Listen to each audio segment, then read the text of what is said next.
فيا وربنا يهديك، وانا مش عارف اقول ايه. بس يعني رسالتي لسياده النائب العام، وده اللي انا برجوه من الدوله المصريه، لان انا فعلا اتظلمت.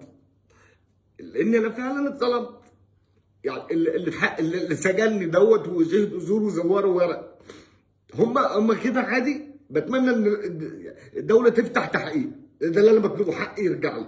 زي ما اتحبست واتقهرت وكنت بموت. انا والله العظيم امي وانا في السجن، ومراتي مش عارف عنهم حاجه. يعني انا مش عارف امي عايشه ولا ميته. تخيل انت في رمضان بعيد عن بيتي، بعيد حتى عن ولادي، بعيد حتى عن امي. رمضان اللي هو اللي فيه الرحمه، اتسجنت في رمضان. قدر الله ما شاء فعل. عيد صغير مش موجود في وسط اهلي، مش موجود في وسط حتى اولادي، حتى بنتي بيلا ولا حتى ادم مش عارف اكلمهم اقول لهم كل سنه وانتم طيبين. امي مش عارف عنها حاجه، مش عارف هي عايشه ولا ميته. اختي حتى مريضه مش عارف هي عايشه ولا ميته. انا كنت ميت، انتوا موتوني، دفنتوني بالحياه، عملتوا كده ودفنتوني بالحياه. بس ربنا كبير، ربنا كبير جدا على القهر اللي انا عشتها دي. انا مش عارف اقول لكم ايه بجد.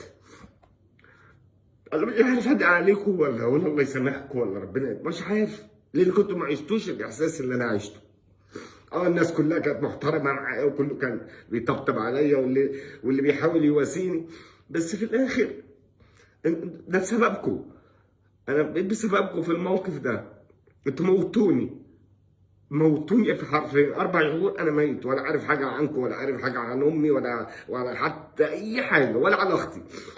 اللي امي دي ملهاش سند، ولا انا، وانتوا مالكوش سند.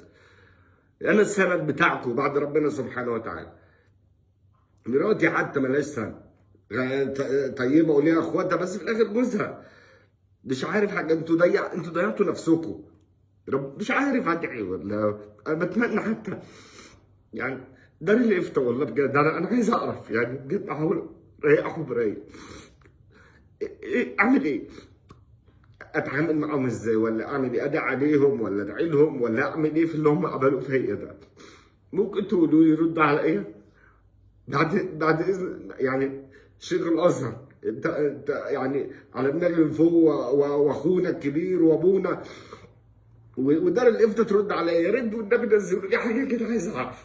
انا عايز اعرف بس ده اللي انا عايزه.